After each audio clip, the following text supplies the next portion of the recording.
I'm Adam Gorham, artist of Star Wars Darth Vader, and you're listening to the True North Country Comics podcast.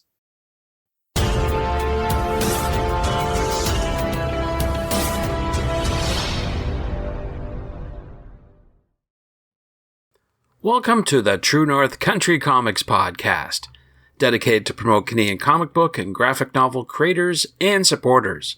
I'm John Swinimer. On this episode, I chat with Adam Gorham about a werewolf, Star Wars, and more, while providing a sneak peek of what he's bringing to Toronto Comicon. This podcast is available on Apple Podcasts, Google Podcasts, and YouTube. Please like and subscribe to that video channel.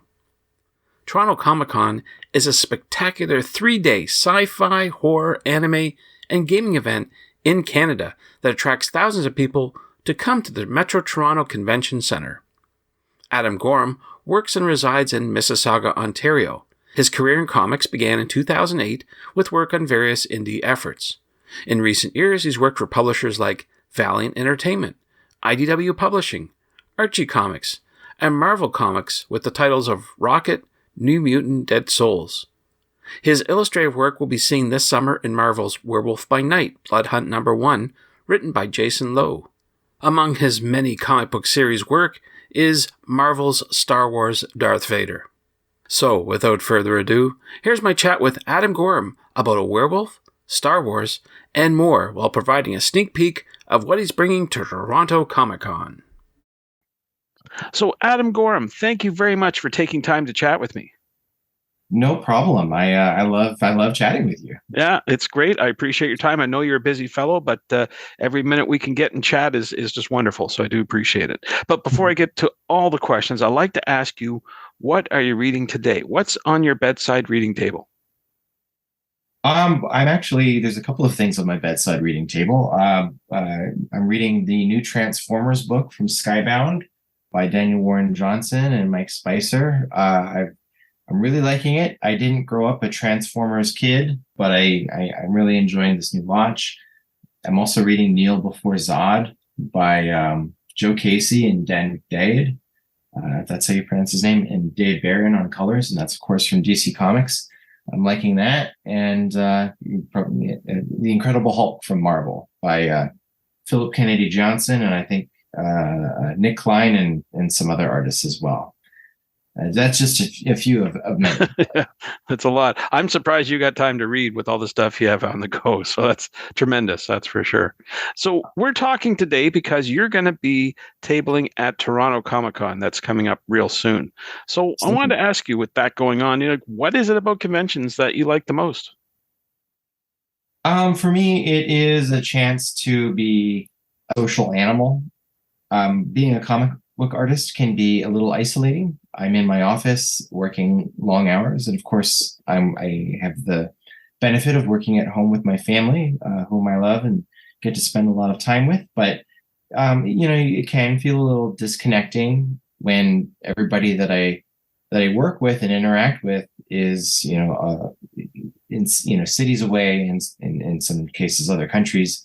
So we as people tend to spend a lot of time working, and people get to go into work, if they want to, they get to spend, they get to go out into the world and have interactions and, have some shape and form to their daily lives. But working inside can be, a little, like I said, isolating. You can go a little stir crazy. So, by going to conventions, I get to see a lot of friends, some of whom, I haven't seen in years. And of course, meeting people that I've only been ever acquainted with through online. So I really love it for those reasons. And then, this upcoming show being a Toronto show, there are attendees who I see at these shows all the time, and it's always a pleasure seeing them. And there are people who support me regularly, and I'm always grateful to them. And so it's just a good chance to feel human for a few days. That's pretty cool. Yeah, I agree. It's a wonderful event to get out and see people and rub elbows and all that sort of good stuff. Do you have any past convention or festival experiences that stand out? Any one particular unique experience you've had with someone else? I've had many very positive experiences at shows. So I mean, like I could spend a lot of time listing them, but one comes to mind, and maybe not for all the right reasons, but I remember doing one show in Toronto, and this might have been Toronto Comicon back when it was a much smaller show. But I remember being at the Metro Toronto Convention Center, and it's in the North Building, where there was honest to goodness sunlight coming in through windows. You could see the outside world.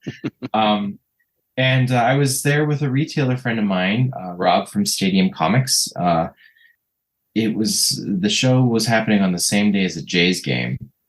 He was a season ticket holder. We went on a lunch break by just walking down the street to the Rogers Center and caught a bit of the game while we got something to eat, and then came back. And of course, this was much earlier in my career when I had a lot less going on, so I could manage to play hooky from my table. but that was just it was just a really fun and leisurely experience, and I enjoyed that a lot. Cool. Yeah. That doesn't get to happen every day. That's neat. That's neat. Yeah. Hey, I was just online reading, as I tried to do, about various activities, and I noticed you're going to be working on Werewolf by Night for Marvel. So congratulations on that. Can you talk a bit about that? Like, how did that come about, and what is it all about? Well, okay. So Werewolf by Night, it's a one-shot that ties into Marvel's big summer event, Blood Hunt, which is being written by Jed MacKay and drawn by Pepe Larraz. And I've met Jed, super nice guy, and I've read some of his comics, and he's a skilled writer. So I have no doubt that it's going to be a good book. Our book ties into that. So Blood Hunt is got a vampire focus, and these connecting events are drawing attention to the other monstrous corners of the Marvel universe. So, enter Werewolf by Night. This one shot is being written by Jason Lowe, who is, a Toronto superstar and a friend of mine. I bump into him at my local comic shop from time to time. He's a super nice guy. He's actually also currently writing a Sentry comic for Marvel, which I've read the first 2 issues of, and it's pretty good. So anyway, from what I understand, Jason got this opportunity and asked for me to draw it because he knows that I have some chops when it comes to drawing werewolves and scary things and, horrific stuff. So it was, I got the gig through virtue of his request, which was, very flattering, very cool, and makes me all the more excited to draw it.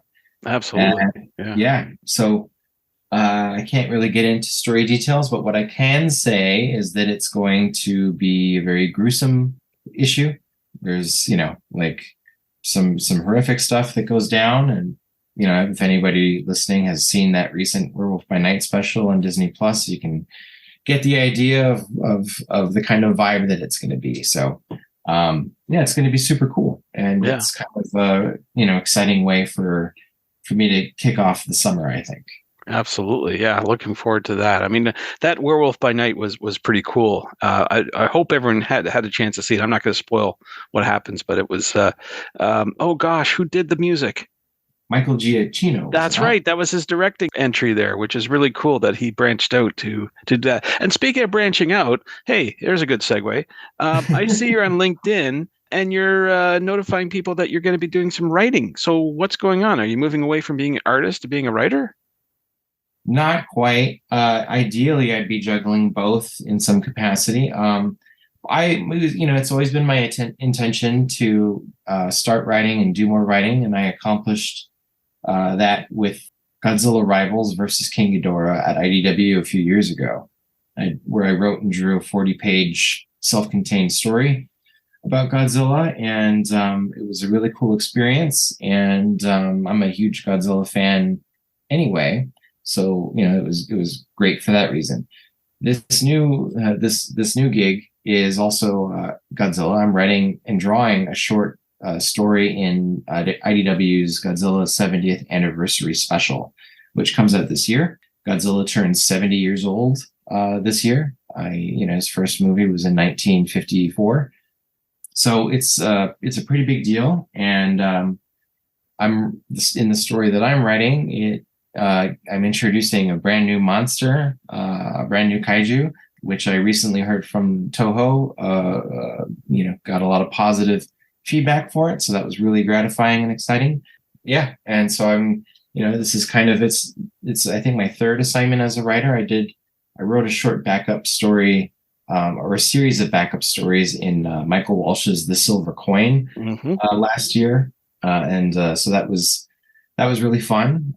But this is going to be really, really neat. And I'm as far as continuing on as a writer, I'd like to write something a little bigger if I can find the time, and then perhaps draw it, and perhaps get somebody else to draw it. But I'd like to, I'm starting small, just getting my bearings, crafting stories and developing, because it's a different skill set. So I haven't got to build those muscles, but I'd like to get to a point where I'm, doing like a mini series or something along those lines, something a little more hefty. Sure. Well, Godzilla, that's for sure. You've certainly worked on it. I wanted to ask you, did you get to see that new Godzilla movie? Supposedly it's done quite well. Absolutely. I've seen it twice, and I enjoyed it a lot. I enjoyed it a lot more the second time after I absorbed it a little bit. But I think it's quite excellent. I'm very impressed with it, and it seems to be received very, very well by the world. So, as a Godzilla fan, you like to see that. Yeah, that's cool. And I've said elsewhere that Godzilla fans are eating quite well right now. That's very true. There's a lot being offered to us. So yeah. Godzilla -1, I was really happy to see in theaters. It's actually the first time that I've seen a Godzilla movie in theaters. And for it to be a Toho film, it's made it a little extra special. So yeah, sure. I recommend it to anybody. Yeah, I was listening to the Kevin Smith, Mark Bernardin podcast, and Mark put that as one of the top movies of last year. He was just blown away by it, which is something to be said. That's for sure. That's cool. Yeah. You know what? I don't think that. I think that it took a lot of people by surprise. Here in North America, the legendary MonsterVerse that we have going on, it's they're big fun monster movies, like it's just like, it's like you're watching big action figures get smashed together. And I love that. I think I have a lot of fun with them. I think they're great. I think that a lot of people didn't see this movie coming and approaching its subject matter the way that it was, and we're really had their guard down and were blown away by it. So yeah, for sure, I like that. Yeah, that's cool. Now, before we hit the recording button, we were talking a wee bit about the technology and making comic books and stuff. I wanted to ask you, what's your go-to tool for creating art these days? I have a few go-to tools, just because depending on what I'm working on, I have a process. So my preliminary work usually begins with my iPad and my Apple Pencil, and I'm working in Procreate. And that's where I'm doing, roughs and layouts and, basically the blueprints of a page or a cover. And that's a very important phase. And, that's where you're doing like your planning and you're really fleshing things out. So that's been pretty critical. And then when I get down to working with my physical tools, I have a zebra fine tip pen that is just terrific. So I do a lot of inking with that, line work anyway. I find that it's nimble. I have a heavy hand, and the tip bounces back from that pretty well. You can get a couple pages out of them, I find. So they're pretty great. Cool. Now, it's definitely true that you're a professional in the comic book field. There's no doubt about that. So with that, I want to ask you, what is one piece of advice that you would pass along to someone who wants to make their own comic book? What would that be? Gosh, well, I mean, that's it's a simple question with a big answer, I suppose, or like answers that lead to other answers. But I suppose that the very basic advice that I could give to somebody who wants to make a comic book would be to not let anything stop them from making it. Like that's as simple as it gets, like I think I tell a lot of people will ask me, how do you break into comics? And usually when I get asked that question, what they're, what they're actually asking between the lines is, how do you work for Marvel?